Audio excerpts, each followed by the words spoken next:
400 గురించి మాట్లాడు. ఒక్కసారి కార్పొరేట్ విద్యా సంస్థల్లో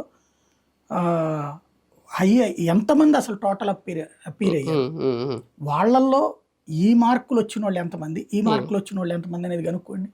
చెప్పడం ఇవ్వడం బయటికి. ప్రభుత్వ పాఠశాలది అయితే లెక్క తెలుస్తుంది ఎంత అనేది.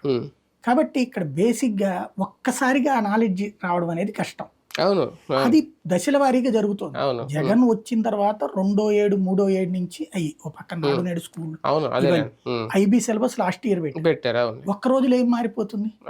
ఇవన్నీ కావడానికి టైం పడుతుంది. ఇప్పుడు దాన్ని నేర్చుకునే క్రమంలో పిల్లలు సఫర్ అవుతున్నారు. కొంత సైకలాజికల్ ప్రెషర్ ఉండేది పిల్లల మీద, టీచర్ల మీద.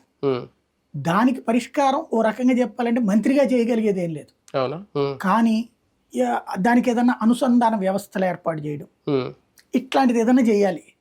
అంటే మళ్ళీ కాసిన ఆ రిఫ్రెషర్ ట్రైనింగ్స్ ఇట్లాంటి, అట్లాగే ఆ పిల్లలకు కూడా. ఇప్పుడు వాస్తవంగా కొంతమందికి మన దరిద్రం ఏంటంటే, ఇదివరకటి రోజుల్లో ఒక ఎకనామిక్స్లో రాస్తే బీభత్సంగా రాస్తే 6 మార్కులు వేసేవాళ్ళు.